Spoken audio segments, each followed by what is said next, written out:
great to see you. I feel as though I've been gone for a month. Yeah, come on in. The place looks super. I brought you a little something to fill up the shelves. Thank you. You're welcome. Well, when did you get back? I tried to call you late last night. Oh, well, we got back after midnight, way after midnight. The plane kept circling and circling the airport. It was one of those flights. In fact, the whole convention was one delay after the other. But I did get your message, and I wanted to find out what this is about, a trip. Yeah, that's why I tried to call you last night to ask you if it would be... Well, ask me what, darling? What? Well, it's really just a short trip to New York, just an overnighter. I'll be home by noon tomorrow. Well, it's no problem as far as I'm concerned, but why did you suddenly decide to go to New York? Well, Draper has had a job offer.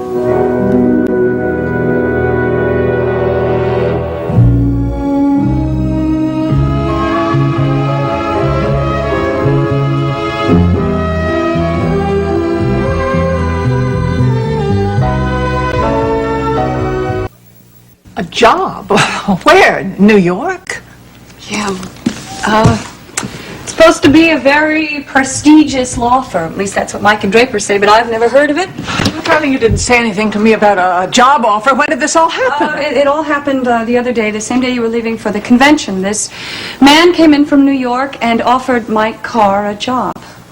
Well, you're telling me that Draper's been offered a job that Mike Carr refused? Well, no, not exactly. If Mike took the job, it would be a senior partnership. If Draper takes the job, well, it wouldn't be that, but Draper is sure that it would just guarantee our future. Darling, that's ridiculous. He's doing perfectly well right here in Monticello. He couldn't ask for a better associate than Mike Carr. Well, I know that, and I have said that to Draper, but it doesn't matter. Draper wants this job so badly he can taste it. Draper seems to think that working for Seward, Paxton, and Whiteside is the next best thing to heaven on earth. Seward? Oh, good grief. You've got to be not serious. You've heard of them? Heard of them? Oh, well, David Henson just happened to have been my lawyer when I was in New York 150 years ago, and he happens to be a senior partner of that firm. So senior, he's probably dead by now. Then it is an important firm, huh? Oh, yes, darling, it's a very important firm. It's too important a firm to hire anyone without having observed them very carefully for at least 10 years. Well, it's just not going to happen, that's all. You don't have anything to worry about. Margot, they like Draper. They like him, and they are impressed by the cases he's handled. And to be perfectly honest with you, I also think they are impressed by the fact that he is Ansel Scott's son. Oh, yes. Yes, well, darling, this is ridiculous. I mean, you've just bought this lovely home. I mean, you don't want to leave your home. You don't want to leave your friends, your family. I mean, what about Miles and Nicole? You don't want to move 1,500 miles away from them. Of course I don't. What about me? I mean, I've gotten rather used to having a daughter, not to mention an associate. Margot, I'm sorry, but I just feel helpless. Darling, doesn't Draper realize you have a career you're building too? I mean, why are men so damn selfish? No! Draper is not being selfish. Oh, yes, he is. The men are all the same. I mean, this woman's lib has done absolutely nothing. It hasn't changed one person's mind. They all think that they come first. Their needs, their wishes, their careers. Margot, my working for a couple of weeks in a station can't compete with the years Draper has worked to become a lawyer. If this job means that much to him, then I have absolutely no alternative but to go with him. What about me? I mean, I'm only your mother, and not a very good one at that. Stop it! Margot, I know how generous you have been. Without you, if it weren't for you, I wouldn't have a home or a job. Well, if it weren't for Draper, you wouldn't risk losing them. Margot, I don't want to lose anything I have in Monticello. Not you, not my home, not Miles, not Nicole, but Draper is my husband. And he just has to come first in my life. Well, where is that written? I mean, what book of the Bible is that written? Oh, I'm sorry.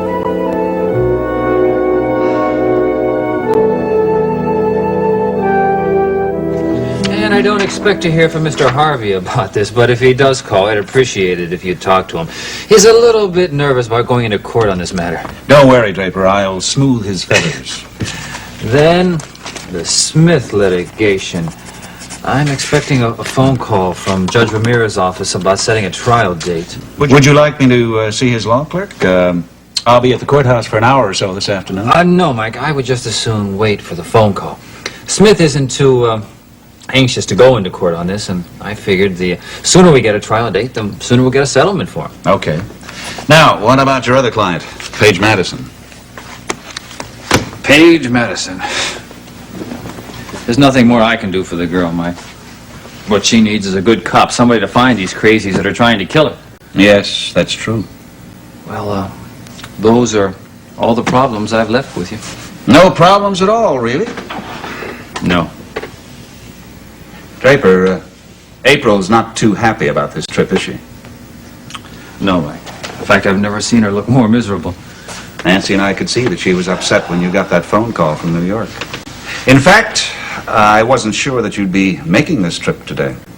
Well, she calmed down after you left. In fact, she was very apologetic. Even said she was going to call Nancy. No need for that. She's got enough on her mind without worrying about the niceties. And we can't blame her for acting the way she did. That phone call from Seward brought us one step closer to leaving Monticello. And if Seward and his fellow partners like you... If they like me. Oh, God, Mike, I hope they like me. I hope they don't take one look at me and decide I'm too, callow. And Draper, they'll think you're young. That's not the same thing. Mike, I am not in their league. I know that. But if you accepted their invitation and went to New York, they'd know in 2 minutes you could do the job. So it will take you a little longer, only because of your age. Older attorneys, especially well-established ones, tend to distrust younger attorneys. And I would guess the average age of the partners of Seward, Paxton, and Whiteside must be at least 60. Well, that's another thing that bothers me, Mike. I mean, Seward was very friendly to me, but what are his partners going to think? After all, they sent him here to get you. When he brings me back, they're liable to decide that I'm a very pale substitute. Draper, stop being so negative. I suppose I'm just preparing myself for the ultimate rejection. All this agony I'm putting April through. We may not be going anywhere. But you do want the job, don't you? Mike, you've been very good to me. I mean, you're practically like my... I appreciate what you've done. But ever since I met Seward, the only thing I can think about is this job. I mean, when I first got out of law school, that was my dream, to work for Seward, Paxton, and Whiteside. Hey, maybe dreams do come true.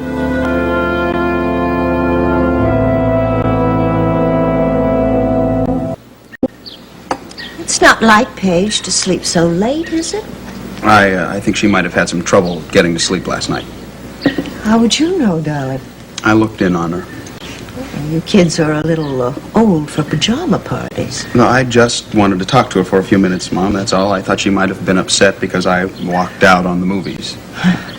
Now, why should Paige be the only recipient of your apology? It seems to me your dad and I were there, too. Well, I thought my apologies could wait until this morning. Oh, forget it, Brian. I don't blame you for walking out. I know I am the world's worst home movie producer. I flinched myself when I saw those films, and poor Guthrie, he must have suffered even more. Where is Paige's bodyguard? Oh, I caught a glimpse of him from my bedroom window this morning. He's out patrolling the grounds somewhere. You know, I really have to give the guy credit.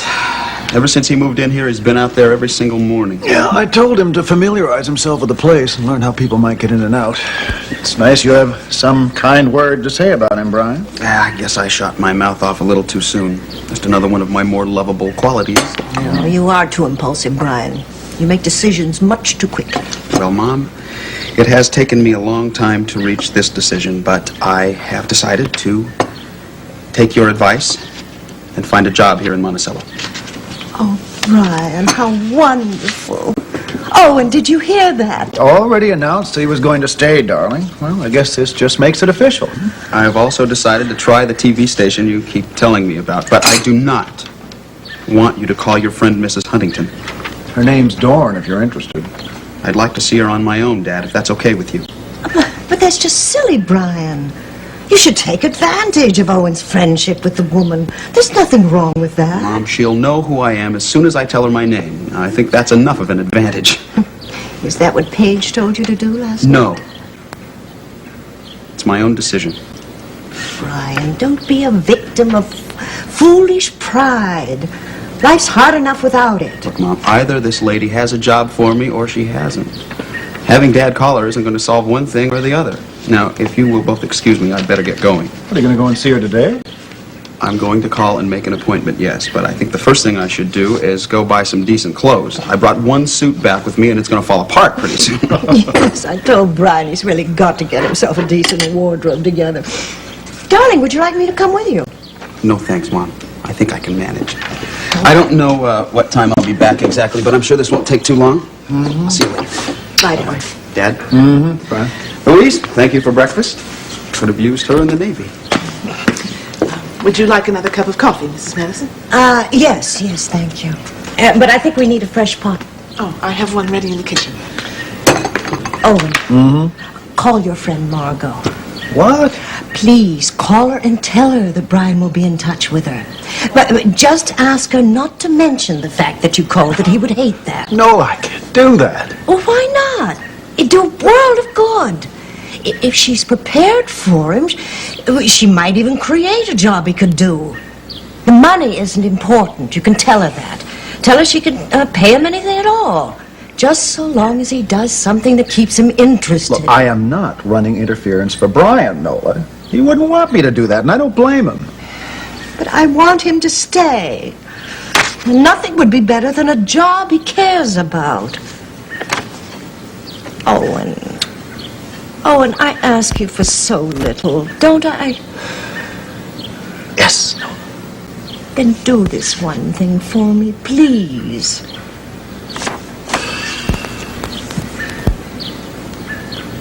Maybe we could even have the woman over for dinner. Tonight. What would you think of that idea? Well, not tonight. I'm doing something tonight. I have a business meeting.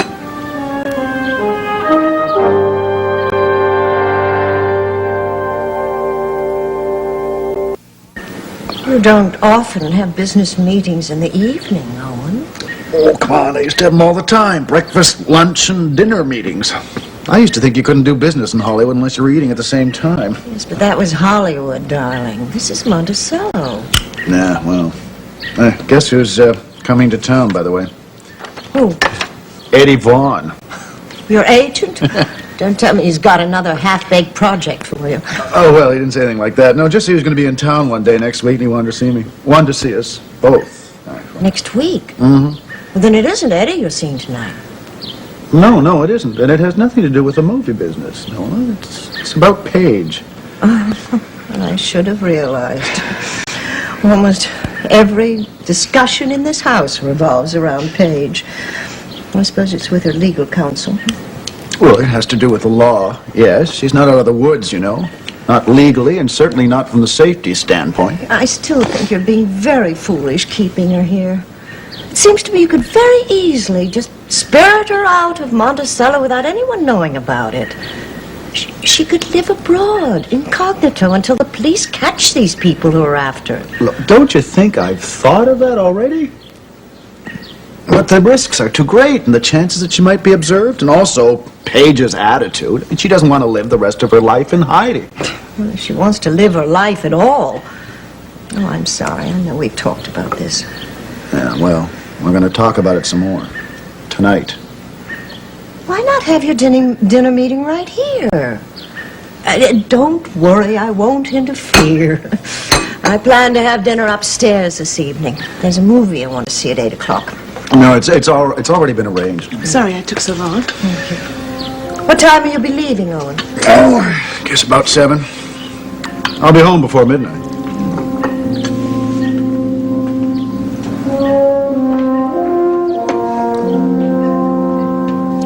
Yep, that's what they intend to do. They're going to turn me into, the bionic cop. What kind of an operation is it? Well, I don't know. The surgeon's supposed to come down and explain it to me this afternoon, but as far as I can tell, they're just going to put a pin in the bone. You mean so they'll knit properly? Yeah, well, that's part of it, but, I don't know, it's a little more to it than that, because the pin's going to actually stay in there. Yeah. Well, I don't know. If it works out, I may dance again. Oh, God, Calvin, that's wonderful. You remember how pessimistic you were about that before? Yeah. Well, I don't know. They really aren't making me any promises. You know, the whole thing might not work, in which case I'd just be back on the operating table in 3 or 4 months, getting the whole thing removed. It's worth a try. Oh, sure. Listen, at this point, I am willing to try anything. So, what's the word on the guy who set up Page Madison at the Electric Balloon? No word.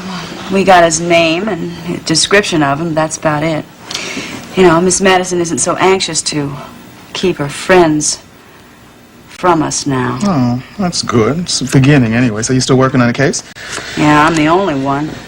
It's funny, you know, it used to be the three of us. You and me and Steve. It's just me. Steve's still right on the job. I mean, he's not carrying a gold shield in his wallet anymore. It's probably replaced it with a lot of long green. I'm sure Mr. Madison's paying our boy pretty well. I don't doubt it. So how's it going? You getting to know the family? Yeah, pretty much. I'm beginning to like Paige more and more. I really believe she was trying to help those people, you know? You do, huh? And what about the rest of them? How about Owen Madison?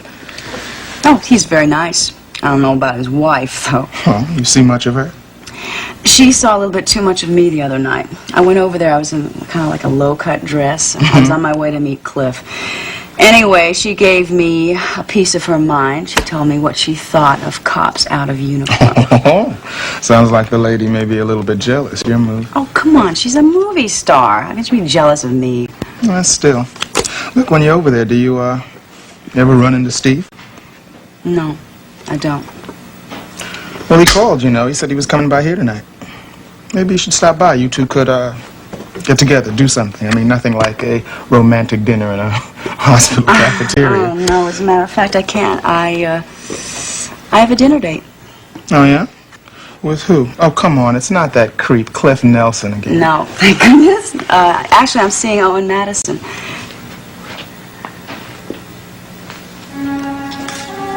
We're going to talk about his daughter.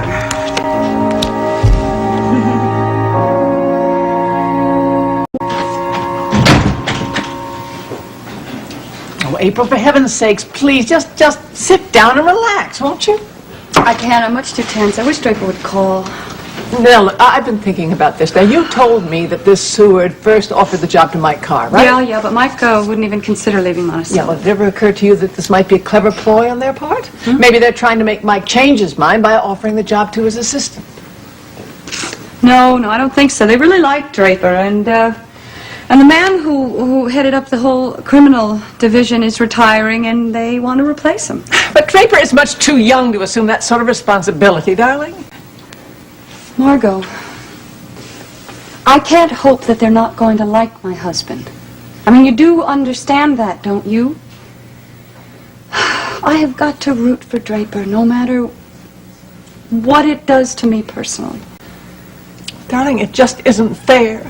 I'm sorry, but it's not fair to me. I mean, I don't mean to sound so selfish about it, but... Oh, April, I lost my daughter once.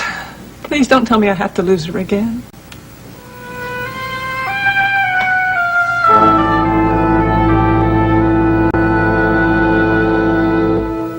Oh, this is absolutely ridiculous. I mean, making you comfort me.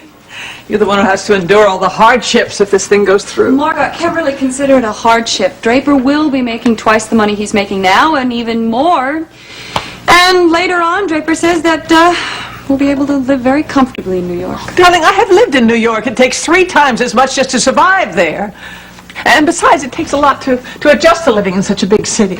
Margot, Draper has lived in New York before, you know, with his father. Yes, his father. Well, I think that's what's behind this whole thing, darling. I think that he's so anxious to prove to his father that he can be just as big a success as he is, that's why he's... That's Draper.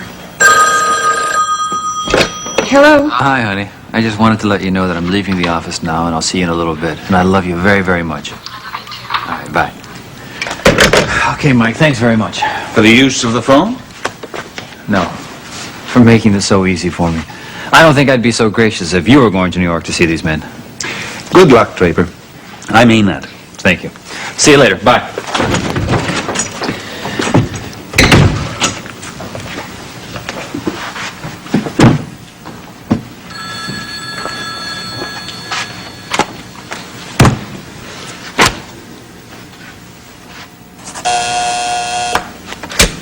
Yes, Hannah. Oh, well, did you tell him that Draper just... Oh, wait a minute. I'll speak to him myself. Hello, Mr. Seward. Hello, Mr. Carr. Do I understand that Mr. Scott's already left? Yes, he just left for the airport. He's going to pick up his wife first. If it's important, I can call his wife at home. No, it's nothing serious. I just wanted to make sure that Draper had left on time and to tell him that there'd be somebody at the airport to pick him up. But I'm sure we can spot him without too much trouble. I can tell you one thing. He's very excited about this trip. Oh, I'm glad to hear that. Everyone here is very anxious to meet him. I just hope we don't overwhelm him with graybeards. How many partners are there, anyway? Well, there's a half dozen altogether, including myself. Although one of our senior men is in the hospital right now. Well, we'll try not to be too overpowering. I'm sure you realize his heart is in his throat. Getting this job means a great deal to him. Well, if that is the only source of his anxiety, he can relax. Now, just between you and me, Mr. Carr, this visit is really only a formality. If Draper wants the job with Seward, Paxton, and Whiteside, he's got it.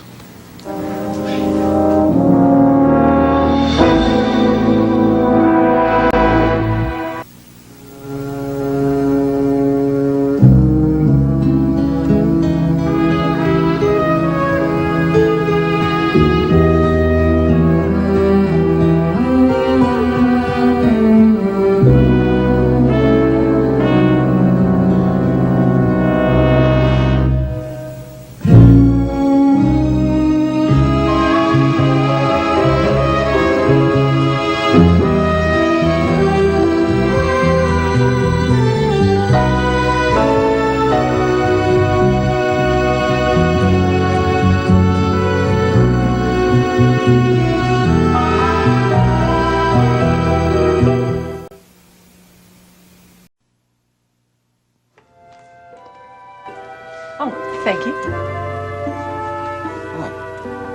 I didn't know you were also a bartender, Louise. I hope it's all right. Are you sure you wouldn't like some alcohol in it? No way. I'm on duty tonight. Well, I'm sorry to run out on you two, but I do have this dinner date. Actually, I should say dinner meeting. What are you doing for food? Well, I told Steve I would fix him one of my fabulous, wonderful California salads. If he's still hungry, Katie can make him some sandwiches. But I don't know where Brian went. Oh, I do. He's out to dinner, too, with some old Navy buddies. Oh. How about your mother? I haven't seen her all afternoon. Daddy, didn't you know she went out? She went out? Where? Oh, well, she passed me in the hall about a half hour ago, said she felt like taking a drive, and could she borrow the keys to my car? I said, sure. Is she all right? Yes. Yes, she's fine. I mean, she hasn't looked this good or been this lively since she got here. A drive? Well, where would Nola want to drive to?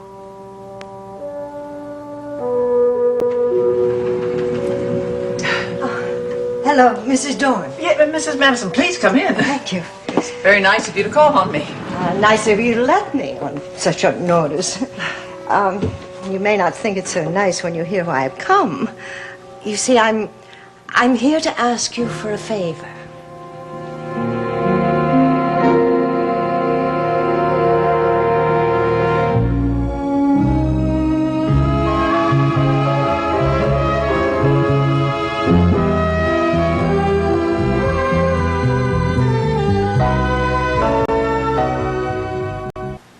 Well, please, won't you come in, sit down?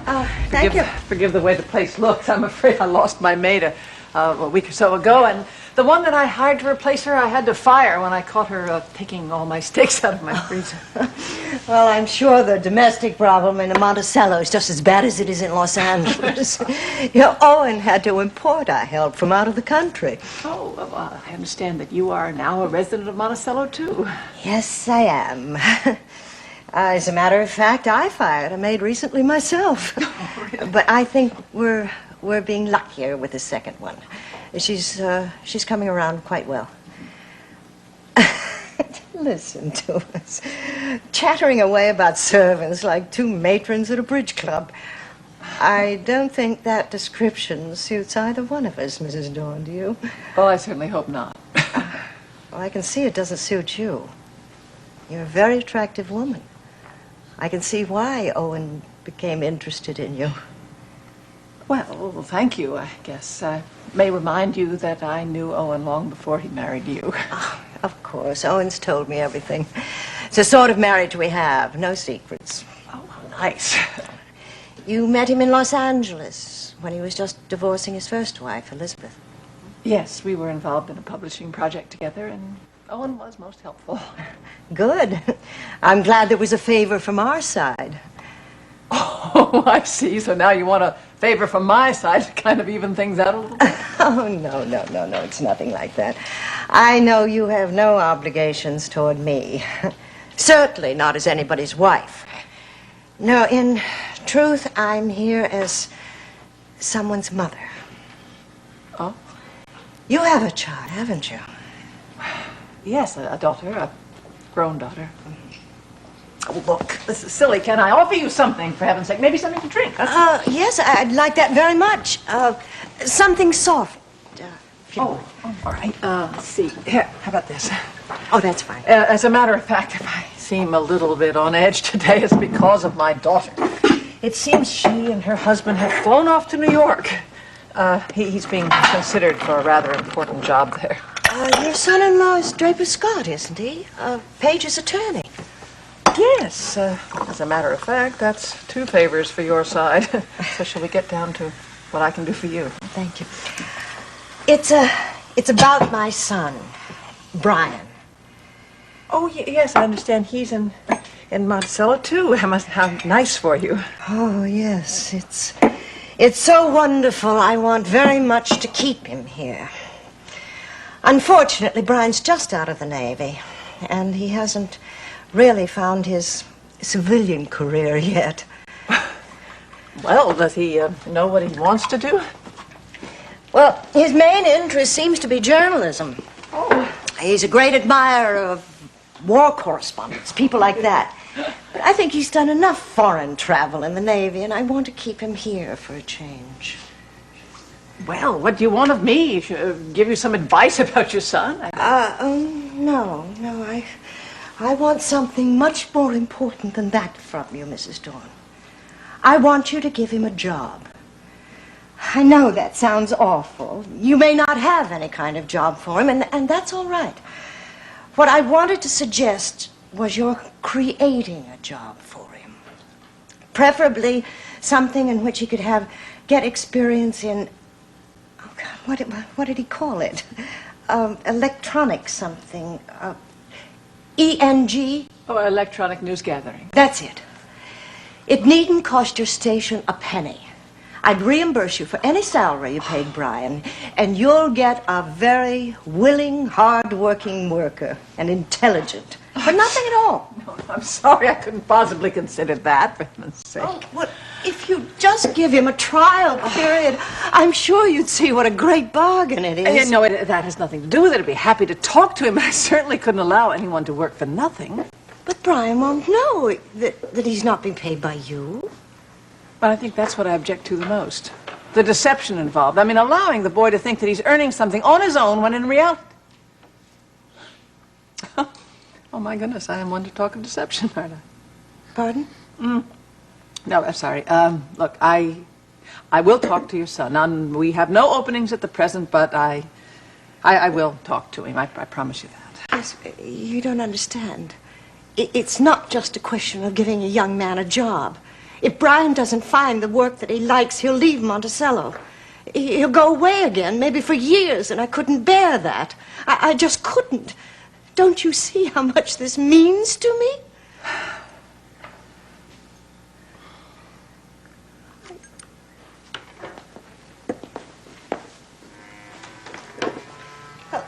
I'll appreciate anything you can do, Mrs. Dorn. I really must be going.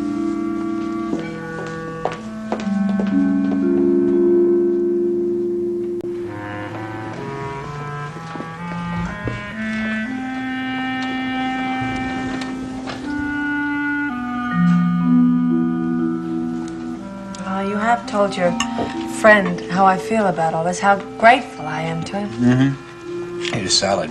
Terrific. I'd really like a chance to tell him in person. Well, I think maybe that can be arranged. Yeah? Yeah, you'll take me to the hospital with you?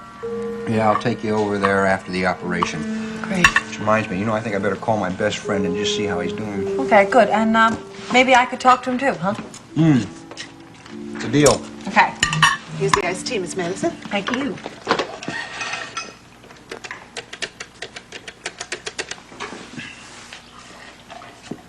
Yes, room 510, please. Calvin Stoner. That's right, Detective Stoner.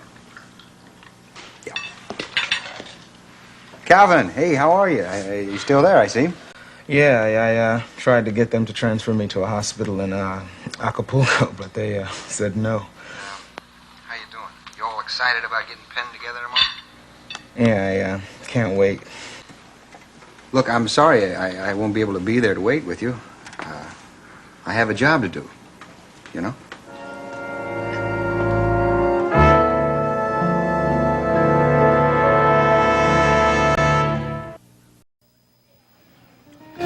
You'd be surprised how easy it is to slip into a kind of a monastic existence out there in Hollywood.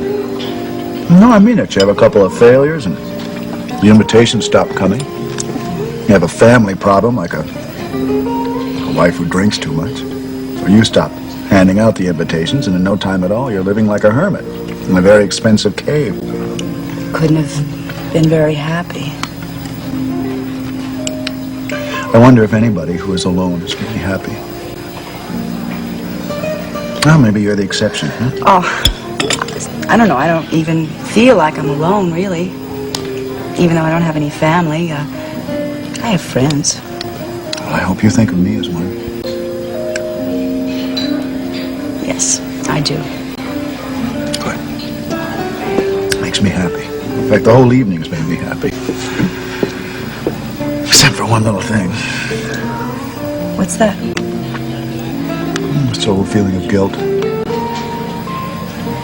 No, I meant about Paige. You know, except for the last time, she's been stuck at home, having dinner there. She never gets out of the house. Just feel sorry for her, that's all.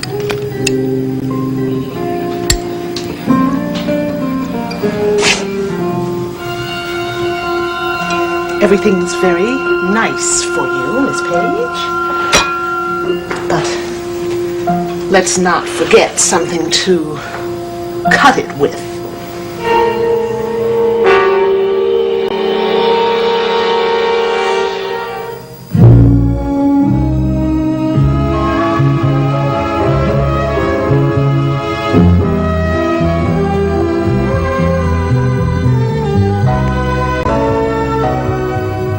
The Edge of Night is... To Paige from Steve.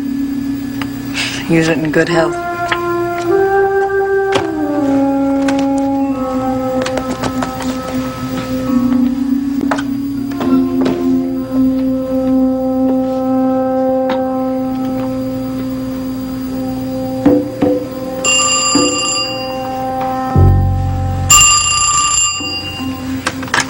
Hello?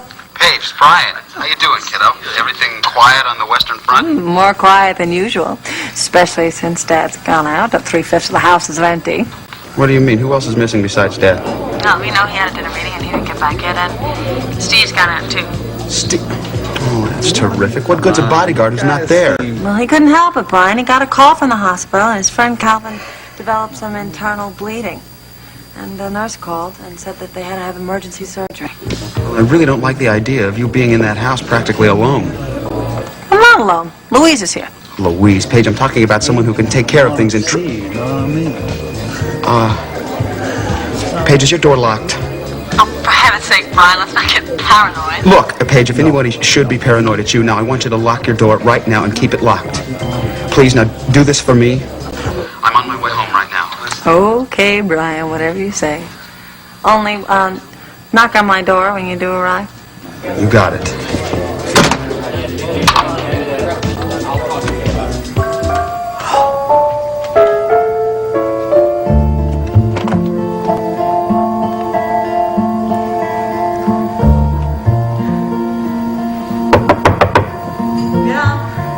It's Louise. I've brought you up some coffee and dessert, Miss Page. Oh, no, I don't want any dessert, Louise. I told you. Katie insists you try some of her mocha cake. I've had some. It's delicious.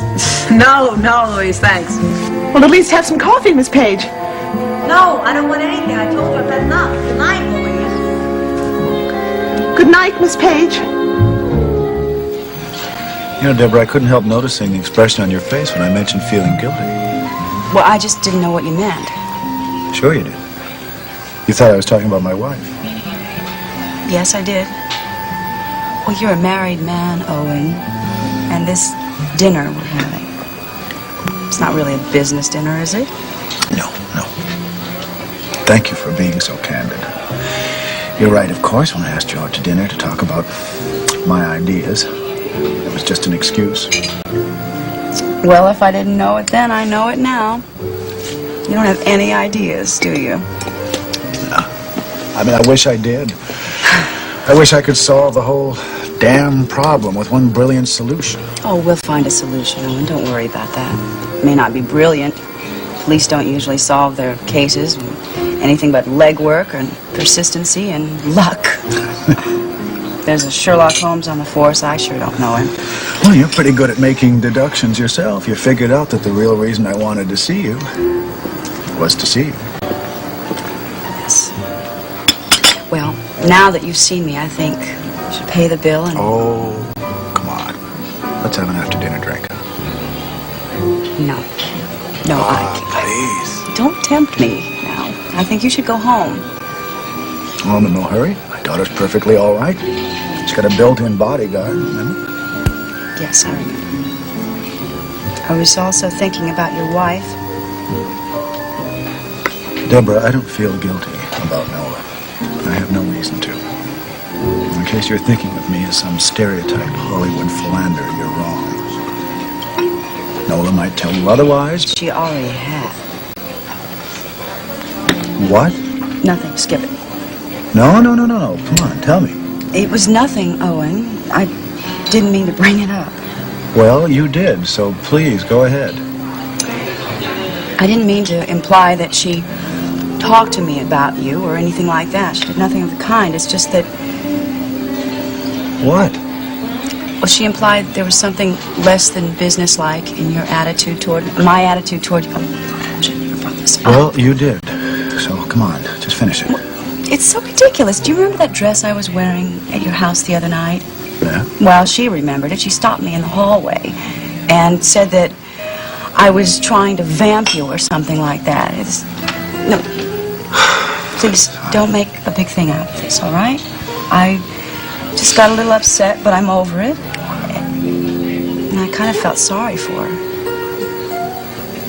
Well, it's so ridiculous, Owen. She's a glamorous movie star. I'm just a cop.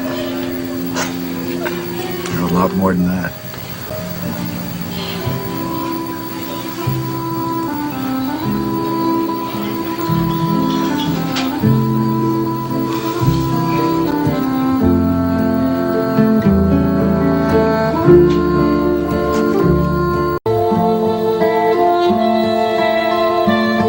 Well, Mrs. Paxton is not a snob. She's just one of those women who has a hard time breaking the ice. Oh, is that it? Yeah. Well, she took one look at me and immediately decided that she didn't like me. I could tell, you know. But then, of course, how could you tell? You were so busy flirting with Mrs. Seward. What do you mean flirting? I wasn't flirting. I'm only kidding. What's the idea, by the way, that they separated us at dinner? I think that was a really dirty trick. Well, they do that in society dinner parties. They separate the husbands and wives. You know, it sparks the conversation. Oh, yeah? Well, if they do that all the time in New York, I could never live here. No, they don't do it all the time. Wow. Look at that view. Doesn't it give you the shivers? I'll tell you what gives me the shivers is the air conditioning. You think you could turn it down a little? Now, come on. We're going to go to bed in a second. Now, come on. Take a look at the most beautiful skyline in the world. If I have to.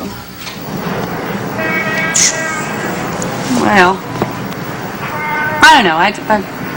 I think Monticello looks just as good for Martin's Bell. Now, you are bound and determined not to like the city, aren't you? I haven't even seen this city. Draper, I've been in the hotel room almost all day. That's not my fault. Look, I told you to go out today. Take a walk, do some shopping, get on Fifth Avenue, see something of the place. I know you did, and I thought about it. But I just didn't want to go alone. There's nothing about that I could do. I had to see Mr. Seward today, visit the offices, see his associates, and I am exhausted. I don't even think I can crawl into the bedroom. Okay, well, why don't you go get ready for bed? I'm going to call home first. Hey, but what do you mean, call home? Don't call home. There's nobody there. We're here, remember? I know, but you know what I mean. Yeah, I know.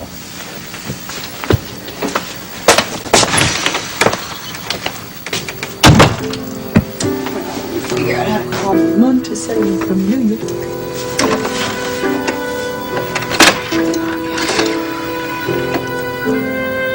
Yes, operator. I'd like to make a long-distance call. Could you please give me an outside line?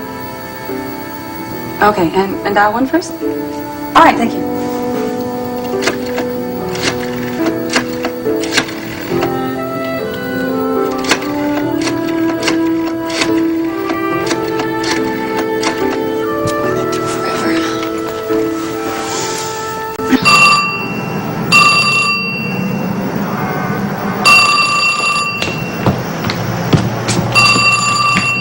Yes, hello? Hello, Margot. It's April.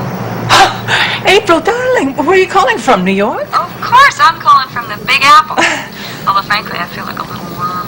Oh, hi, darling, what's wrong? Well, I don't know. This place is just so big, it makes me feel so insignificant. And Draper, well, Draper acts like he's lived here all his life. Well, of course, he did live there when he was little with his father. But, darling, please tell me what's been happening. I've been dying to hear. I've been so nervous all day. I'm so glad you called to tell me. Well, I don't know where to start. Let me see. Everyone's been really nice to us here. We have been treated like visiting royalty. There was a limousine waiting for us at the airport. We are staying in a very fancy schmancy hotel with a fantastic view. Well, I don't think it's any better than Monticello from your penthouse. Darling, please tell me about the job offer. I mean, that was the purpose of the visit, wasn't it? Yeah, okay. I guess they wanted to look Draper over, and they wanted to look me over, too. But I don't know what kind of an impression Draper's made, but if his getting the job depends on what they think of me, I don't think I have anything to worry about. What do you mean?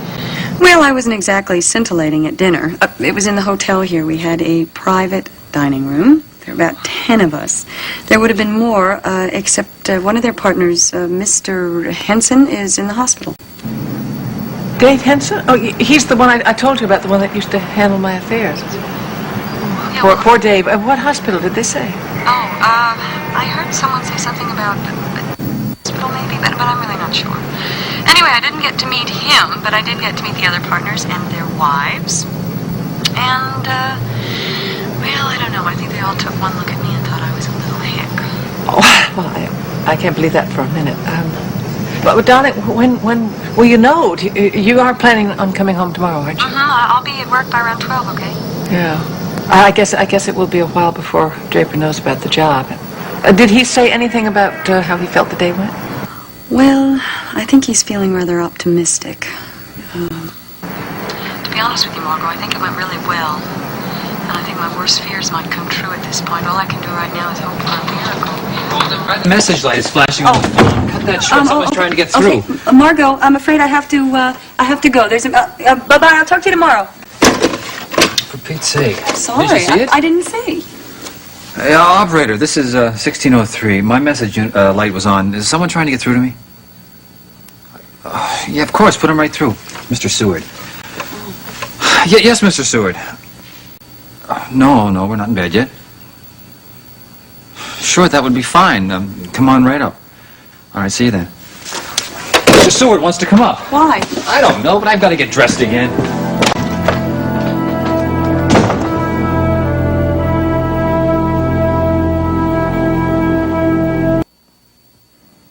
I'm sorry to barge in on you both like this. You must both be very tired. No, it's no problem at all, Mr. Seward. April and I were just talking about the evening, and she was on the phone with her mother. I'm sorry. I interrupted that, too. Oh, no, that's quite all right. I was just telling my mother what a lovely evening we had and how I enjoyed meeting your wife. Why didn't you bring her up with you? Oh, well, she preferred to wait for me downstairs. Besides, what I have to say won't take long. Well, may I get you something? No, a drink please, or any... don't fuss. I mean, the only reason I'm doing this now is I thought you two might have plans for tomorrow. Perhaps see some of the city, do some shopping. No, unfortunately, we both have to go back right away. Yeah, you see, I have a job, too. I work in a television station. Really? Well, how interesting, Mrs. Scott. It's a shame you didn't get an opportunity to see some more of the TV operations here in New York. Well, there just wasn't enough time to do something like that. Well, perhaps you'll have plenty of time in a little while. If you decide to move to our town permanently. That's what I want to talk to you about, Draper. After supper tonight, the other partners and myself had a little informal meeting, just to exchange impressions of the day that we all spent together. Well, I can tell you that I certainly enjoyed it, meeting your associates and seeing your offices. Well, good. Then I'll come right to the point, Draper. You made a very fine impression on everyone, despite the brevity of your visit. Well, does that mean And that, along with your credentials and your background, well, it makes it clear that the idea I had back in Monticello was a very good one. I really appreciate that, Mr. Seward. Are you saying that Draper has the job? Well, unfortunately, I can't make it official since Mr. Henson couldn't be at our meeting. Mr. Henson is the partner who's in the hospital. Yes, yes. Dave Henson is the oldest member of Seward, Paxton, and Whiteside. He's a crusty old devil, but you'll get used to him. I plan to see him in the hospital tomorrow. I'll tell him about you and what we partners have decided. Oh, I'm sure there'll be no disagreement. Well, then it's practically final, is that it? Well, final enough that I wanted to see Draper so that you two could have an opportunity to discuss this thoroughly. I mean, I know it is a big thing, leaving one town, moving to another. We want you two to talk it over between you. You make sure you want us as much as we want you.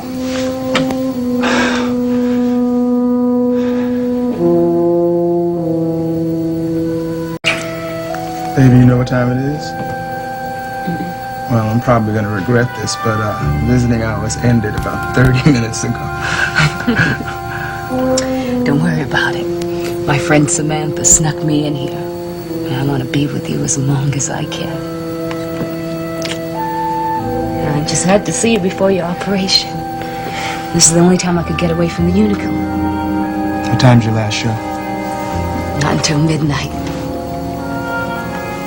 Honey, do you think it's gonna work? I mean, sticking pins right through your bones? Well, I suggested they try using a little glue first, but they said, no dice. I'll go right along with your personality. Hey. I thought this visit was about building up my morale. Yeah, but I'm really worried about you. Kelvin, what if this pin business doesn't work? You might not ever be able to walk again. That's what you told me. I might not be able to walk again, but that doesn't mean that I won't be able to do other things. Don't joke with me, please. I'm not in the mood.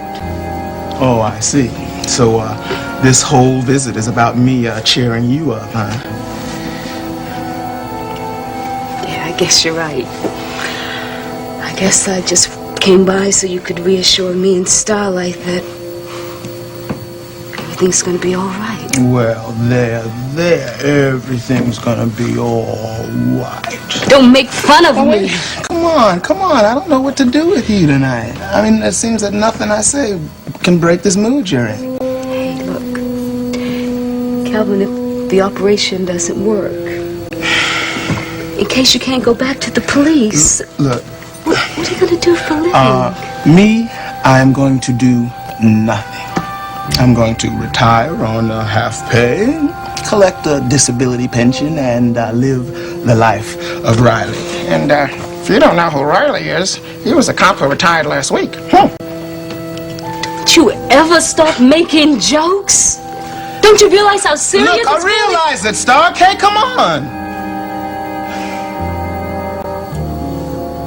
I'm sorry, honey. I'm sorry. I never really was a very good hospital visitor. That's why I couldn't come by before. I was afraid. I was afraid I'd just bust out crying and make your life even more miserable than it already is. I love you. And if you died, I don't know what I would do with myself. Hey, wait a minute. Now, you wind that back and you play it again for me one more time. I thought I just heard somebody say something about loving somebody, huh? Come on, did I hear that right, or are my eardrums busted too? I guess I said, I love you. What's the matter? Didn't you know?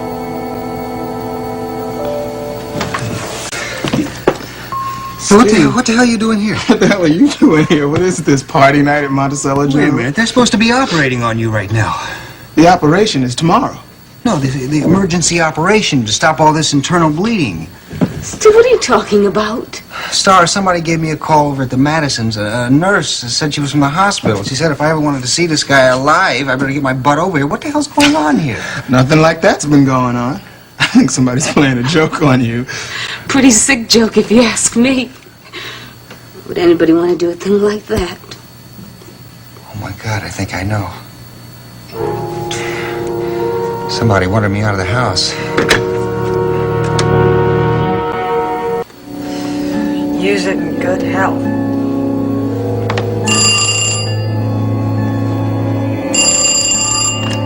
Hello?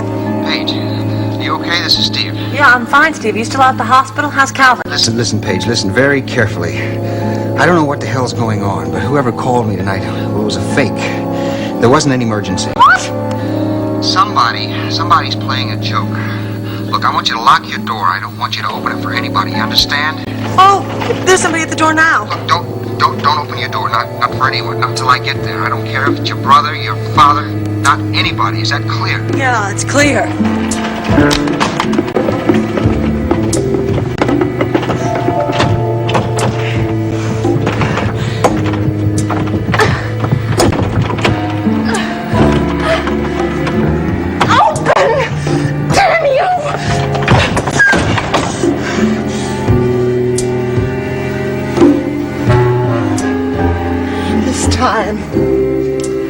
I'll succeed, Miss Traitor!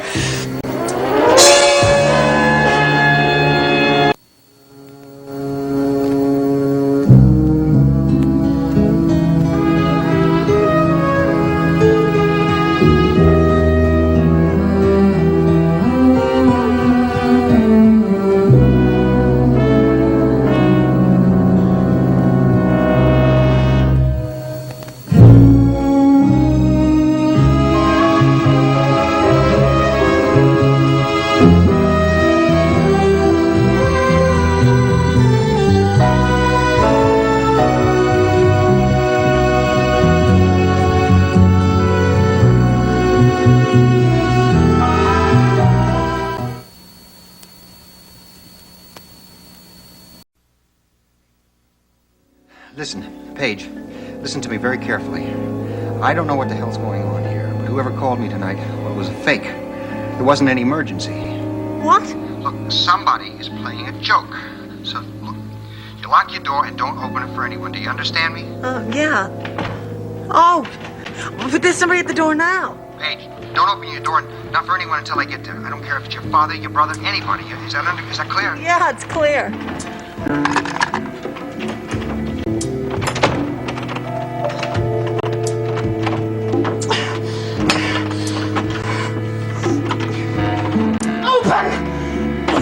Damn you!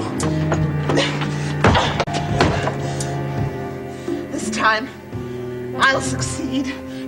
Traitor! No, please don't. You never got to meet me, did you, honey? Tobias thought you wouldn't like me. Well, he was half right. I don't like you either. No, Toby wouldn't want you to do that. I'm not doing this for Tobias. I'm doing this for myself. And for all those others you turned in.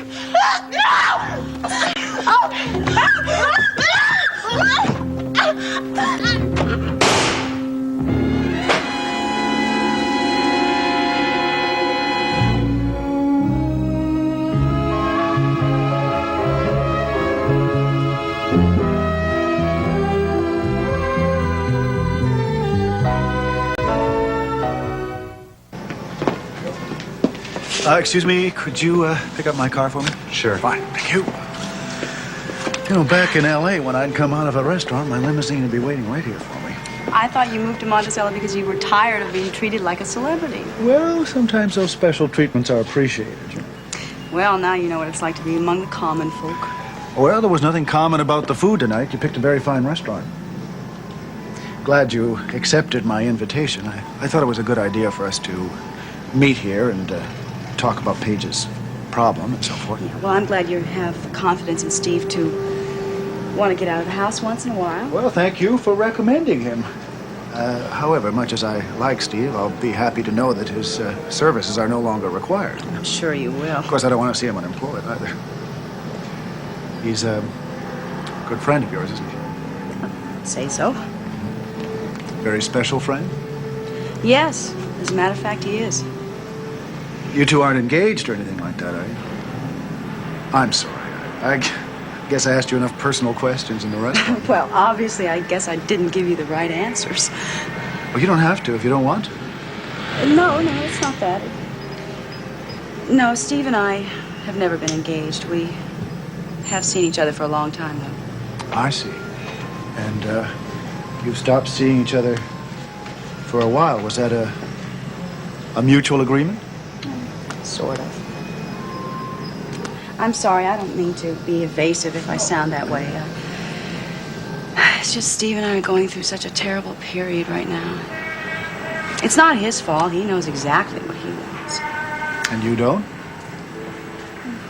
I think I do. Well, at least I know what I don't want. And, what is that? If you don't mind my asking. I don't want to give it up. Hmm? Give what up? No, that's just another way of saying I don't want to be married right now. Oh, I see. Not that I'm afraid of being married or anything like that. It's just that, well, I just have to be sure of the person, that's all. Was that the problem? You just weren't sure about Steve? I do care for Steve. I got your car out back, sir. Oh, fine. Well, here we go. Cute. Thanks.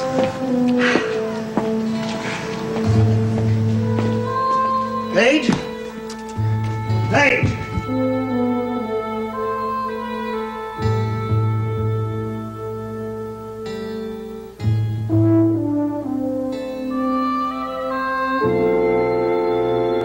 Paige. Oh, Steve, thank God you're here. You all right? Oh, it was awful. It was the most horrible thing in my life. It's okay now. Nobody's gonna hurt you. She tried to kill me. She had a knife and she tried to kill me. Who tried to kill you? Oh, slow down. Just take a deep breath. It happened right after you called. She came up here. So when Louise came up here. I told you not to go to that door until I got back. I didn't. She's part of the gang. She's part of Tobias's gang. Who, me? She's here all the time. She was just waiting to come up here. I don't believe it. Okay, what did she try to do? I don't know how she did it, but she broke in the door and she came at me with that knife and she would have killed me. I was so scared. If it hadn't have been for your present. Oh my God. You mean you used my gun to try to scare her away? Yes. She came at me and I told her to stop and I told her to go back and she wouldn't. She kept crying, so finally I just closed my eyes and squeezed the trigger and I don't know what happened. I guess I just fell. Did you shoot her? Did you wound her? I don't know. I just dropped the gun and then started thinking about that I had shot somebody. The gun. Where's the gun? I don't know. It's in here someplace. Okay, you did the right thing. You were trying to defend yourself. Here it is. I heard a car leave from the driveway. Maybe I didn't hurt her. No. I'm afraid you wounded her. There's blood all over the door. Oh, God, no! If I killed her, oh, God! Paige. I killed her. Paige. Oh, Paige. Come on, pull yourself together. Relax. All right? Okay? Okay, it's all over. Okay? I'll call the police. She goes to a hospital. At least they'll know. Be on the lookout for her. Wait a minute. Isn't your stepmother here? There's a lot of commotion here. How come she didn't hear something? She's not feeling well. Maybe I better check on her.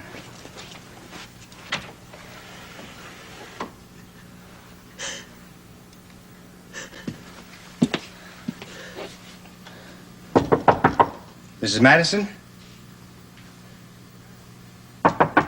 Mrs. Madison.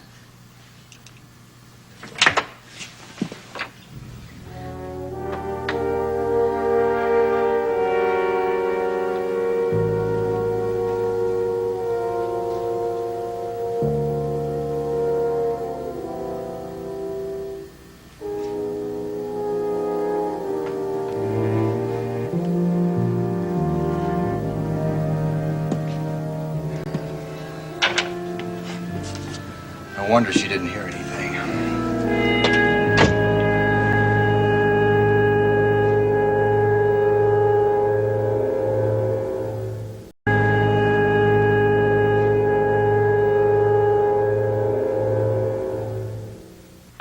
Yeah, you better enjoy the good life while you can, little sister.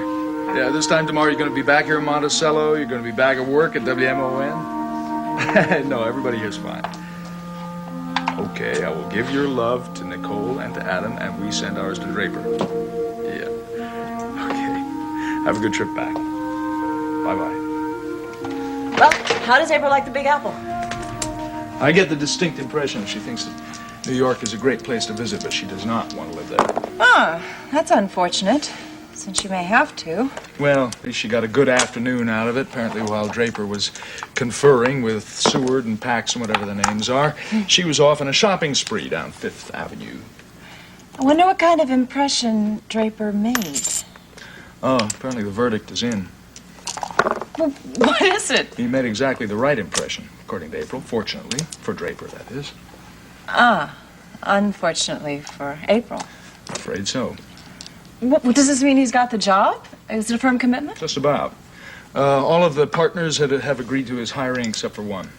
Somebody's not sure? No, just somebody who wasn't there. One of the senior men was ill in the hospital. Didn't even get a chance to meet Draper, but April said that Seward assured them it was just a formality. It's really going to happen. Boy, do I have mixed feelings about this. So do I. I'm gonna miss her. So am I. You're not the only one. It's really nice working with April at WMON. Shortest career in television history. Person who made that career possible can't be very happy about this. That's right. I wonder how Margot's reacting to the news. She has worked so hard at developing a relationship with April. The prospect of losing her now, she must be absolutely miserable. Okay. You got 5 to take. Oh, no. Hello. Miles, it's Steve Guthrie. Steve, what can I do for you? I'm sorry to bother you at home like this late, but I think we need a doctor. What's the problem? Oh, I'm at the Madison residence. We've had a little bit of trouble over here tonight. Are you all right? Oh, no, I'm fine. It's Paige Madison. There was another attempt on her life. Well, what happened? Is she hurt? No, Paige wasn't harmed physically, but she's pretty shaken up. I was hoping maybe that you would be willing to come over here tonight. Well, now look, Steve, a police ambulance would get there a lot quicker than I could. Miles, having the police rush out here could only upset her more. Paige isn't... Well, she isn't sick. She insists she's fine. She doesn't need a doctor. But she can't stop crying. And she's very, very upset. Please, I wish you'd do me a favor and come out here and examine her. All right, I'll be right there.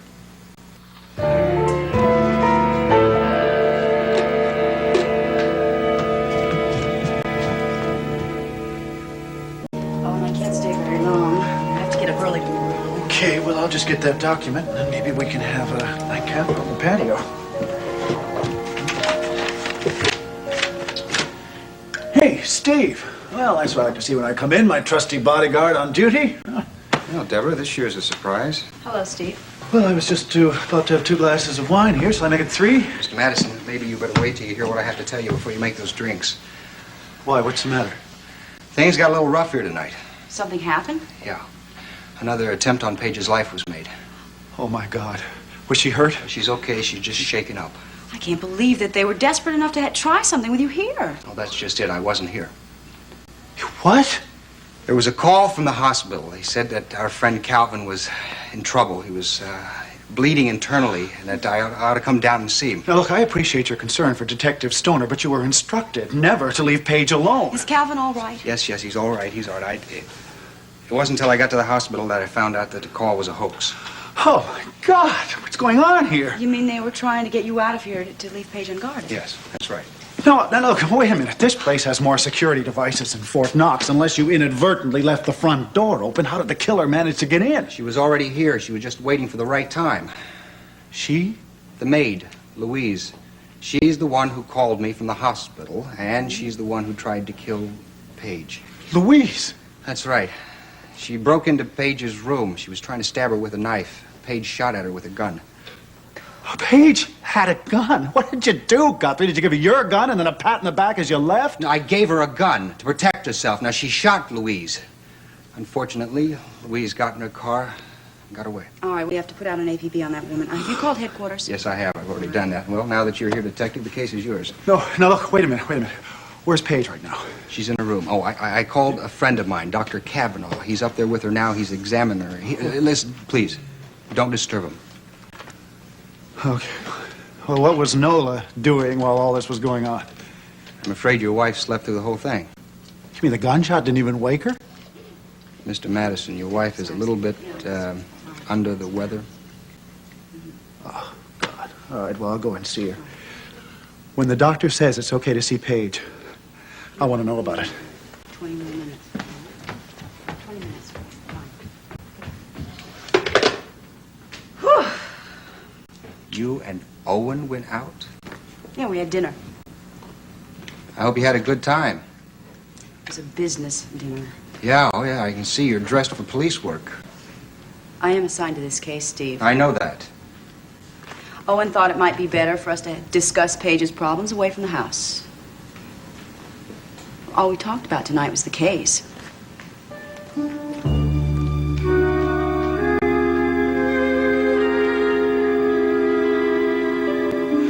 Oh, my God, just look at you. You're nothing but a common drunk.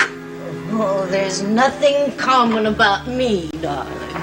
I'm a star, remember? You didn't mean one word about staying on the wagon. They were just lines out of a script, weren't they? The minute the scene was over, they were just out of your head like they never existed. Well, it's not easy to stay sober here, nor any fun, for that matter. You know, your little binge almost cost Paige her life. Oh, don't be ridiculous. She had a big, strong bodyguard. While you were in here, sleeping off your drunk, Louise was down the hall trying to carve up Paige with a kitchen knife. She what? Well, no. Why would she do a thing like that? Because she's a member of that murdering gang, that's why. Louise? The maid? I don't believe it. Well, you can believe it. She's no maid at all. God knows why we tried to hire her. Oh, and this is horrible. Is Paige really all right? Was that man able to protect her? It seems that she protected herself, but she's very badly shaken. Steve called the doctor. Well, I better go and see her. Oh, no, Owen, it wasn't my fault. It's her fault. Louise is... Yes. She did this to me. Oh, of course, it's always somebody else's fault. No. Listen to me, please. I'm telling you the truth. Louise got me drunk. What? I swear she did. She came in here and she offered me a drink. She insisted I have a drink. And you just simply couldn't refuse, is that it? Oh, no, don't you see? She wanted me helpless. She was the one. I tried to resist, really, I did. But she brought up a whole bottle. Yes, I can see that. Louise wanted you occupied with your favorite hobby so she could go about her business. Huh? I didn't do it deliberately.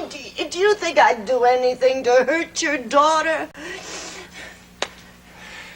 I'm going to go and see her right now. Oh, and why can't you understand? Why is it so hard to forgive? Because right now it's more important to see my daughter. Yes, your daughter's always more important to you. Sedative will just take a few minutes to work. Meanwhile, you can help it along, you know, if you just try to calm yourself down. At least I know she's not dead. I mean, she was able to drive the car, right? Listen, did you know this woman before she came to work here? No. No, I didn't know her. She was, she must have been, she's one of the members of Tobias's gang. One of them I didn't meet. The rest of them that are trying to kill me, they're going to keep coming here, aren't they? It's not a question for a doctor. It's a question for the police.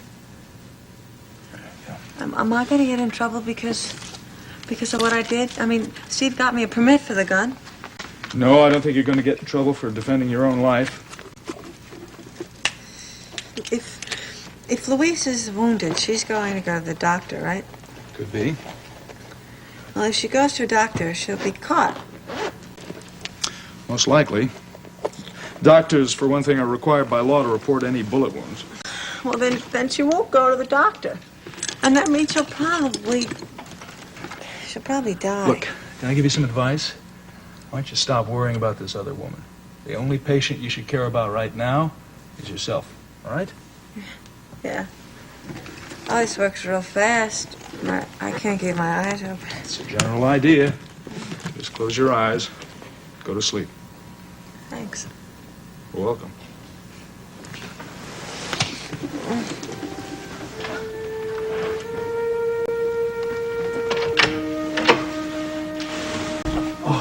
Excuse me, Doctor, I'm Owen Madison. May I see my daughter? Ola, why don't you wait for a little while? She finally was able to close her eyes. I think a nap would do her good. Okay, fine, of course. She all right? She's not hurt, is she? No, she's all right. Are you?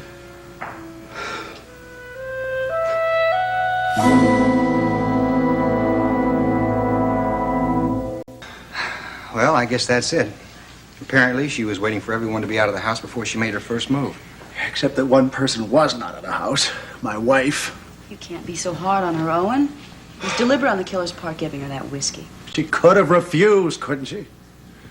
Oh, I'm sorry. I'm sorry. The point is that Nola did get drunk and was out of commission, so Louise had a free hand. Mr. Madison, if you're going to blame anybody for being fooled, I guess you're going to have to start with me. Oh, Steve, you can't blame yourself either. Deborah, you don't have to defend me, all right? If Mr. Madison thinks I'm incompetent, then he can boot me out of here. Oh, please, Steve, I don't blame you for what happened. Really, not in the least. You blame Nola? Listen, do you think it would be possible for me to talk to Paige? Well, the doctor said that she was asleep now. Well, time is very important, Owen. The sooner we can talk to Paige, the better the chances are of getting Louise. Deborah, I already phoned in all the information about... All right, that's right. You're the detective, right? I'm just the bodyguard. May I go up and see her? Sure.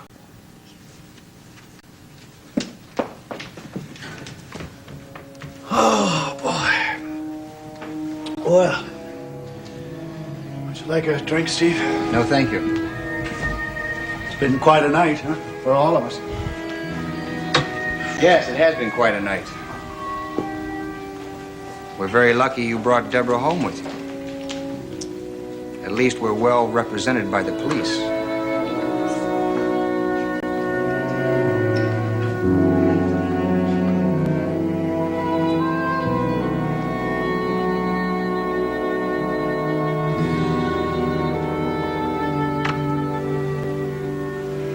Paige? Brian? Paige, it's Deborah. Brian, I love you. I love you.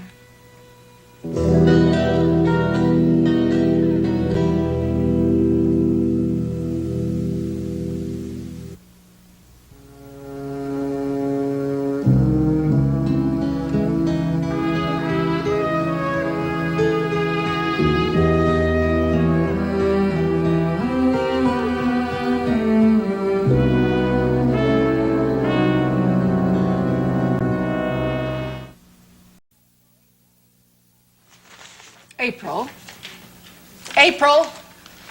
Yeah? I'm sorry. All of these are wrong. The figures are all wrong. Well, Margot, how can that be? I mean, I used the rating card you gave me and the new rate. Let me look at that. Wait a minute. See? Oh, sure. Well, see what you did, darling. You used the wrong side. Those are the old schedules. If I showed these to any of our potential advertisers, we'd be turning this building into a parking lot within a month. Margot, I'm really sorry. I just can't seem to keep my mind on my work today. It's in other places. Like New York? Oh, I haven't been able to think of anything else since we stepped off the plane. I keep wondering how soon we're going to take another trip out to the airport, this time for a one-way trip. Draper just can't wait to go there. No, he can't. And I just don't want to leave Monticello. Just the thought of having to leave this job rather upsets me. I like working here. Darling, I just think he's asking you to make too big a sacrifice for this stupid job offer. Margot, you have no idea how much Draper wants that stupid job. All I know is how miserable it's making you. Oh, darling, your happiness means so much to me. Well, look, don't you worry about it. I can adjust. Well, I just cannot believe that it's going to happen. Oh, it's going to happen, all right. Mr. Henson's impression of Draper is anything like the other partners' impressions of Draper. He's as good as hired. Henson.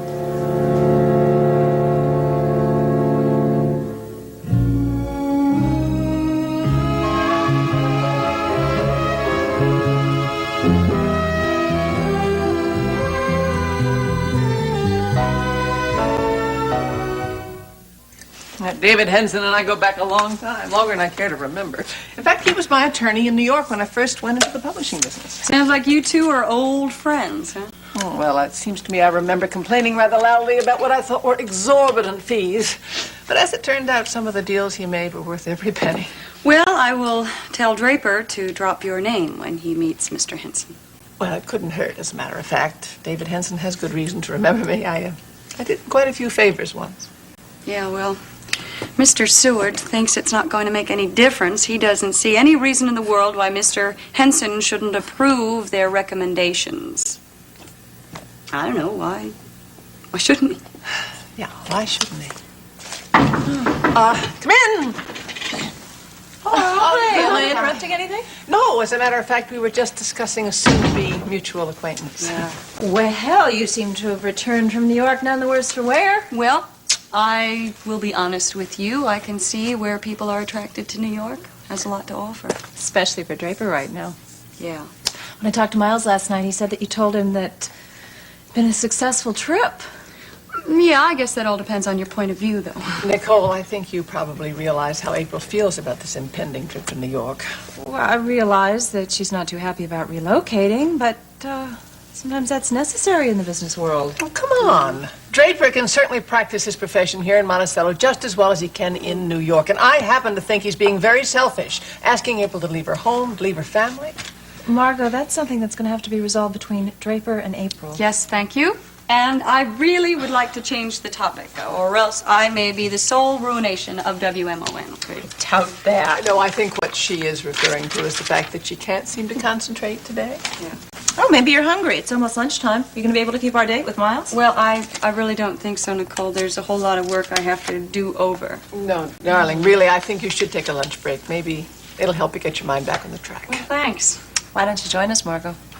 Wish I could, but I'm afraid my schedule today does not allow me the luxury of a lunch break. Now, in fact, I have a young man coming for a job interview pretty soon. Oh, no, Margot, come on. I told you you're really working too hard again. This happens to be a favor to a friend. And if this friend, Owen Madison, hadn't been kind enough to do me a favor, Draper would not have had the Page Madison case. You're seeing a friend of Owen Madison's? Oh, I'm seeing his son. It seems he's in the job market and he wants to go into broadcasting. Huh. Has he ever done any television? I don't know. I haven't seen his resume. No, I think we better leave. Miles has a patient at 1:30, and our boss does not approve of us taking lunches longer than an hour. Don't forget that. Hurry back. Bye. See you later. Bye. Oh, Give my wait best a to minute. Miles. Will you, forgot why I came in. Oh. A story just came in, and I think we might want to use it for the 6 o'clock news. Oh, what was that? Nominating committee has finally come up with their, nominee for the district attorney's office. Logan Swift is going to be running for re-election. Did it, and I knew you could do it. Well, I knew it. Sure glad you knew it. I've spent the last couple of weeks trying to convince myself of the idea that a career in law is not all that important, and I didn't succeed. I wanted this nomination. And you got it, and I can see why, because you are the best man. I was really worried. I thought that Winter Austin case, I was sure that would mean I was going to be the district attorney who would serve the shortest term in the history of Monticello. Well, you stuck it out, and now, honey, you are going to have another 4 years in that wonderful office in the Justice Building. Don't be too sure. Just getting the nomination does mean that the election's in the bag. I'm going to need a lot of help. From you, from Jamie. After all, voters like to see a politician with a nice, stable family. When these voters see the most handsome lawyer in Monticello Oh, yeah? walking around with this gorgeous woman Oh, and yeah. an adorable baby, they're going to rush right to the polls. Well, who cares how fast they get there as long as they pull the right lever? You got it! I got it! I got it! Must be the press. How do I look? To use your word, gorgeous. Oh, hey! Welcome to the Geraldine. renomination committee. Congratulations. I got a phone call from a friend who's on the committee, and I'm delighted at the news. Thank you so much. I have no doubt that with some judicious campaigning, you're going to have another term in office. Oh, thank you for that vote of confidence. If there's anything I can do, please let me know. Oh, I'll do that. As if you haven't done anything already. Me? What in the world are you talking about? Logan, it just dawned on me. I think I realize who your fairy godmother is.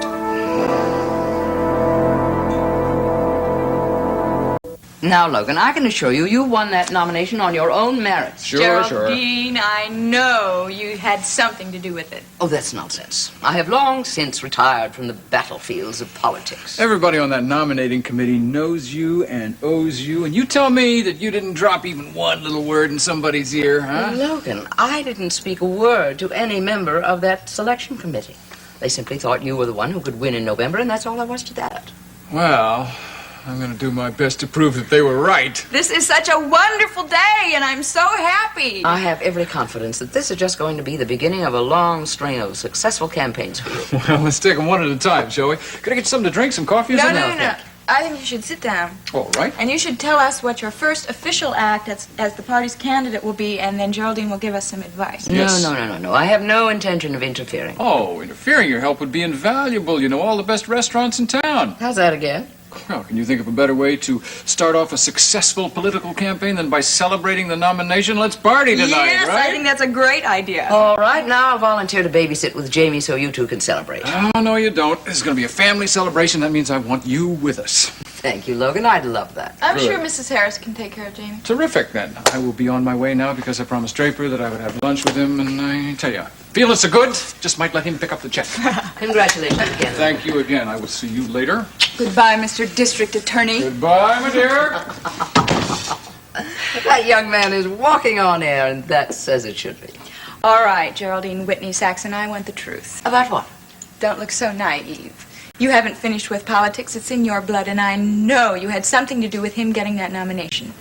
Raven, I didn't speak to one member of that committee. I don't believe you. No, it's the truth. It is. It's the truth.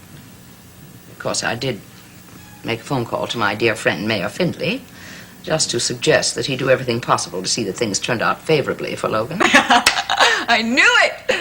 Confidentially, Raven, the mayor told me that he met with some stiff opposition. It may be an uphill fight. Geraldine, with you on our side, Logan is bound to win that election. We all have to do our fair share, don't we?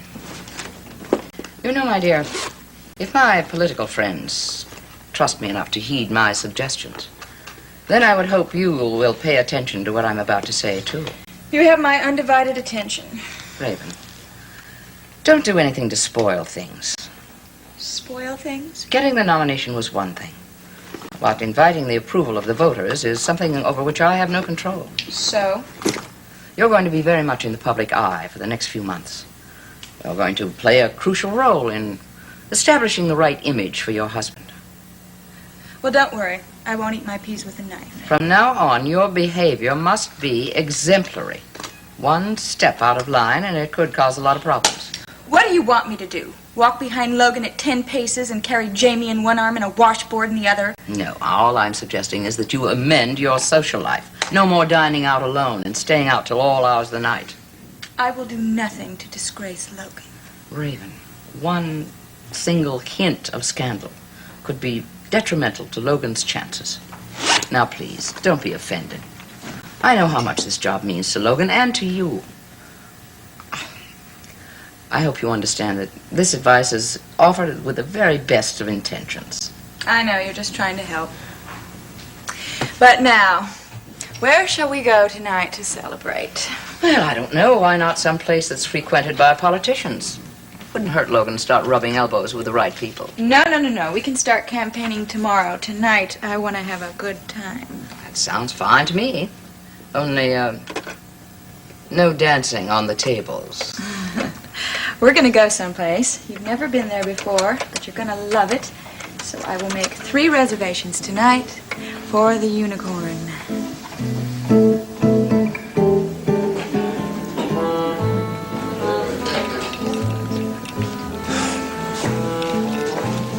Looking for an honest lawyer?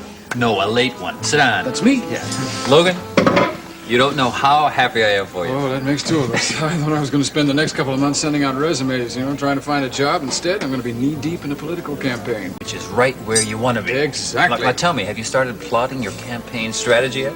I got that all figured out. See, all I have to do is convince the voters that a vote for Logan Swift is a vote for America, for apple pie, Mom, the flag.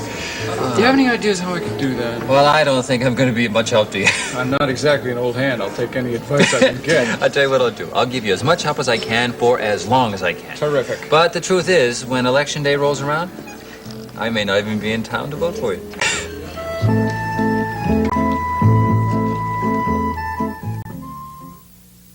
You son of a gun. Sure gonna miss you, especially now. Gee. Thank you. Look, I'll give you as much help as I can for as long as I'm going to be in town.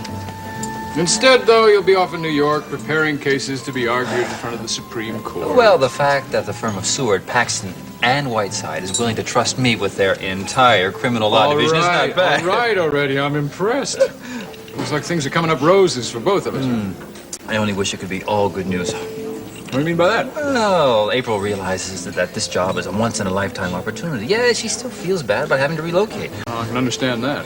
Yeah, I feel bad about it too, Logan. But I've been thinking about it, though. There's nothing more that I want than this job in New York City. I don't blame you. A prestigious law firm, a junior partnership, big bucks. There's more to it than that. I've been analyzing it. I've been asking myself, why does this job seem so important to me when it's creating such a big problem with April? Now, don't tell me you're feeling guilty about being ambitious. No, it's my father, Logan. I mean, he's the reason this job is so vital to me. Your father? Yeah. How do you figure that? Well, a long time ago, when I was living with my father in New York City, he applied for a job with Seward Paxton. They turned him down. So what do you think? You're going to be showing up your father or something if you take this job? No, I'm not competing with him. It's just I remember how depressed he was when they turned him down, how much he wanted to be a part of that firm. And, even after the negotiations broke down, he still kept telling me what a fine, wonderful firm they were. Draper, maybe what was right for Ansel Scott is not right for Draper. Logan, the point is he never lost his envy for them or his respect for the kind of work they did. That rubbed off on me. You don't have to worry. You're a good lawyer. You're going to fit right in. Well, I like to think we're not going to know until I start practicing there. God, Logan, there's nothing more in the world that I want than to be part of that firm. You must think I'm terribly ungrateful. If it weren't for you, I wouldn't even be living in this house, and here I haven't even had the courtesy to invite you and Elliot over for dinner yet. Well, I kind of thought that might be Draper's doing. I have the feeling my presence at the table would spoil his appetite. I really do wish you and Draper got along better. Oh, well, who knows? Maybe one day we will. Now, tell me, what gastronomical delights are you preparing? Trying something new and Italian. I figured since I have such a well-equipped kitchen, I might as well make use of it. Well, I certainly hope you don't take after your mother when it comes to cooking skill, darling. I still don't know how to scramble eggs. Well, Draper told me the other day that he had to let out his belt a notch, so I must be improving. Well, maybe I should stop by and have a quick lesson. Well, if you'd like to, you better do that pretty soon. If you come by in the next couple of weeks, you might knock on the door and it'd be answered by a stranger. April, darling, you're resigning yourself to something that hasn't happened yet. Margot, as soon as David Henson is well enough to interview Draper, we will be offered the job and we will be off to New York. You don't know that for sure. Margot, I've already told you how the other partners are thrilled with Draper, and I have no doubt that Mr. Henson won't give them the okay to hire him. Now listen, you never know. In the business world, many a sure thing changes at the last minute. I don't know, I think this would take a miracle. Well, don't give up hope. I mean, miracles do happen. Now, better let you get back to dinner preparations, and I will see you in the morning. Okie doke. Bye-bye. Bye-bye. Time to make a miracle.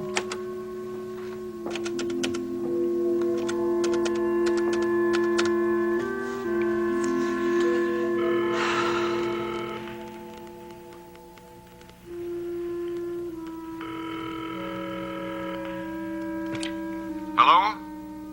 David, hello, this is Margot. How are you feeling?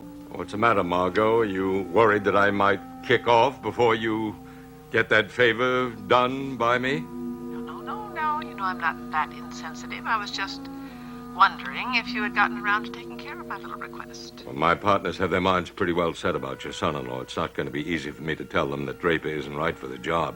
I haven't even met him. Come on. Now, you are the most persuasive person I know, David. I'm sure you will come through for me. Margot, one of the reasons I'm in the hospital is to get away from the pressures of the job. Look, you did promise, David. I'm a sick man, Margot. I shouldn't be having meetings in my room. But I have contacted Mr. Seward, Mr. Paxton, Mr. Whiteside, and that's exactly what I'll be doing tonight.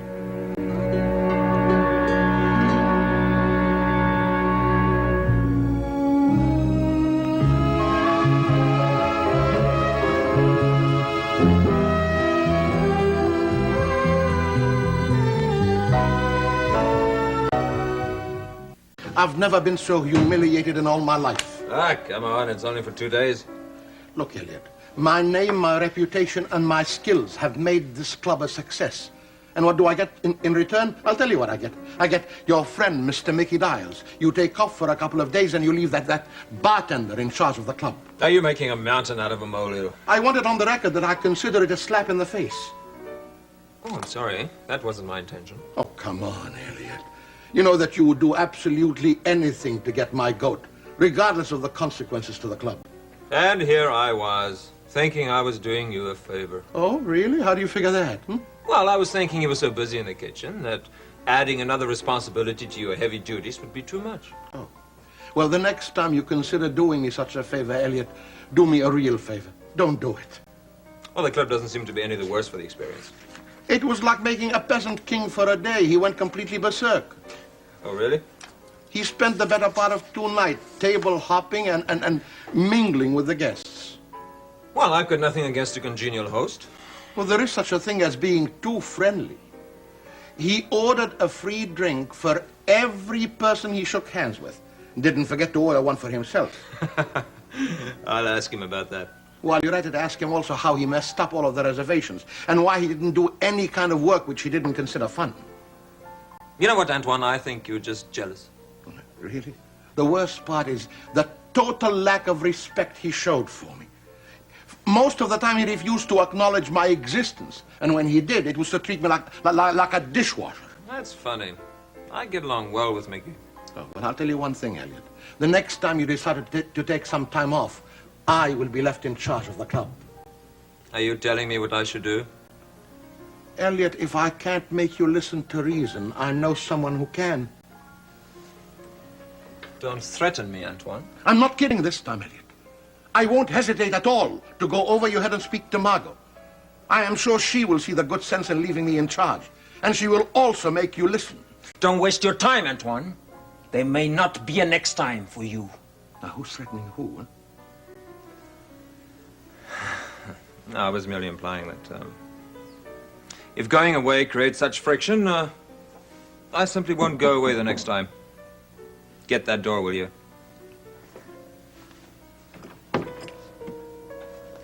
If you'll excuse me, I have work to take care of.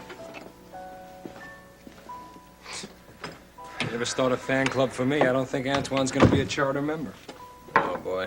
Antoine says you ignored him most of the weekend. Why don't you teach me how to pretend he's not around? The great round hope kept coming over and telling me what I should be doing, you know? Got so bad I finally had to tune him out.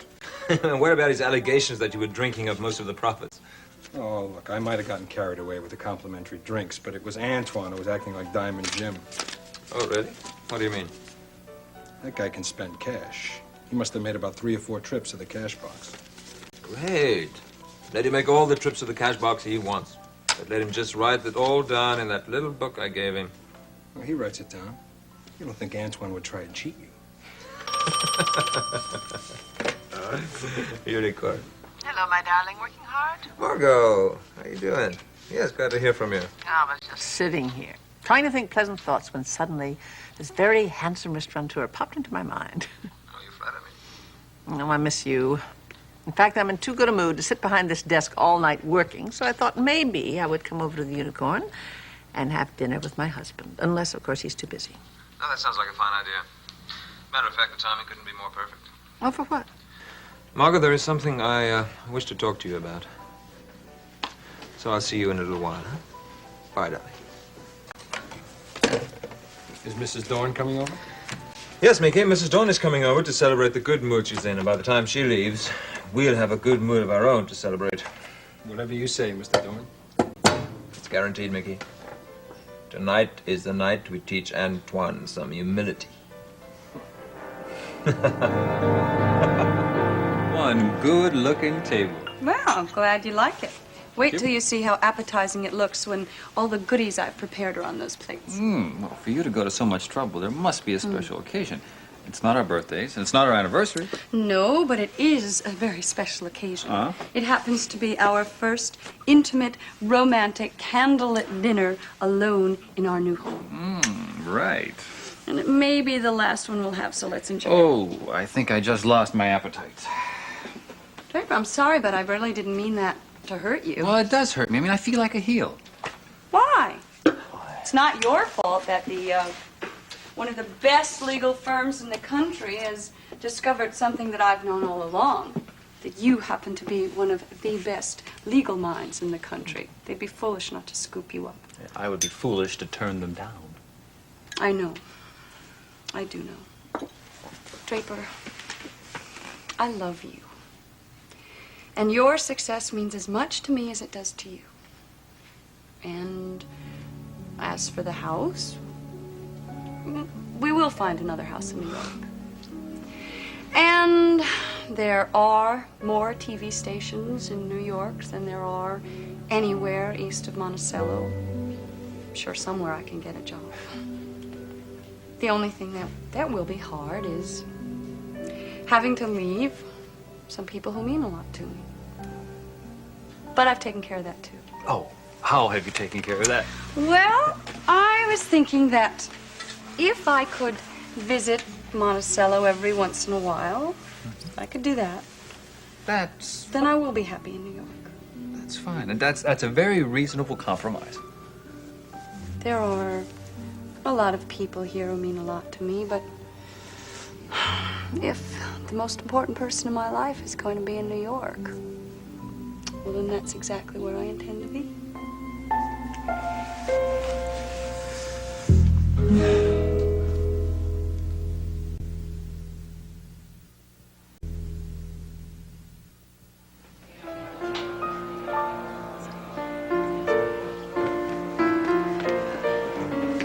So, here we are, the perfect end to a perfect day. This is Raven's favorite place. Oh, I could tell that when you asked her to select a restaurant for this evening.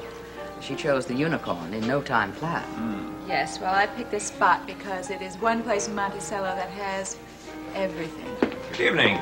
Oh, congratulations, Mr. Swift. I read about the nomination in the afternoon paper. I'm very pleased. Thank you very much. Ladies, allow me to escort you to your table. Thank you. It's nice to see you again, Mr. Thank you, Sampson. Mr. Torch. I didn't realize you two knew each other. Oh, yes, we met some time ago. Although I must admit, I hardly recognized you. I was in a different profession at the time. I was quite pleased to see your name on the reservation list. Hadn't expected to see you again quite so soon. That's true. We've seen a great deal of each other lately, haven't we? Raven, I thought you looked lovely the other night at dinner, but tonight you look even more lovely. Elliot was with us at Palace Park over the weekend. Yeah. Sounds like old home week. You and Raven, Miles and Nicole, and Elliot and Mrs. Dorn. Oh, Elliot came by himself. Oh, yes, my wife had a previous commitment. That's too bad. But I did manage to occupy myself. Well, it's a shame you didn't get better acquainted with Mrs. Dorn, Logan. You might have persuaded her to endorse your candidacy. Geraldine, this weekend was just for fun. And we certainly did have a lot of that, didn't we? I'd be more than happy to arrange a dinner party for 5. It's the least I can do, Logan. After all, if it hadn't been for you and Raven, I would have spent a most miserable weekend at Palace Park. Elliot, the pleasure was ours. What would you like to drink? I think champagne would be appropriate for this occasion. Excuse me, Mr. Thorne. There's a phone call for you. If you'll excuse me a second. Mickey, take the order, please. I think champagne would be in order. Yes, Elliot Dorn. Sarah Albright here, Elliot. Sarah, this is a surprise. Not a very pleasant one from the tone of your voice. I thought I told you that calling me at the club was inadvisable. I'm not supposed to call you at the club. I'm not supposed to call you at home. You were supposed to call me, but I haven't heard from you in weeks. I've been busy. Wish I could say the same for me. Well, Sarah, how have you been occupying your time? Polishing jewelry, mostly. Listen, I hope you haven't worn any of the gifts I gave you outside of the house. Relax, Ducky. Although the odds of anyone recognizing the stuff as belonging to Margot are pretty remote. Listen, but it's a chance we can't afford to take. Elliot, I want to see you. Soon. I'm bored and I'm broke. And I really do need some money. Listen, I sent you a check only last week. Well, I went out shopping. And I saw this beautiful outfit that I just had to have. I'm afraid it was a trifle on the expensive side. Listen, why don't you get a job? Oh, it's too hot to pound the pavement. Maybe in the fall. Besides, I enjoy living on Elliot Dorn's unemployment insurance. I am not made of money. You were the one who forced me to leave my job with Margot. I had to do that as a gesture to April, otherwise she would have blown the whistle and we would both have been tossed out. Elliot, I've decided to make your night. I'm going to come down to the Unicorn. I'm looking forward to having a nice long talk with you in that comfy private office of yours. Not tonight, Sarah. Why? Do you have a headache? Sarah, you know how much I'd like to be with you, but tonight the timing couldn't be worse. Why? Well, if you have to know, Margot called and she's coming over for dinner. Now, the two of you being here at the same time would present a most awkward situation. Margot never comes to the club. She is tonight. I'm sorry. Well, so am I.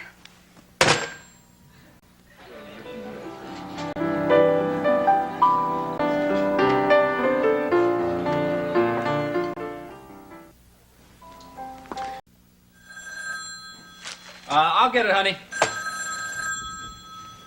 Hello. Hello, Mr. Scott. Mr. Seward, how are you? I'm fine, Draper. I'm calling from New York.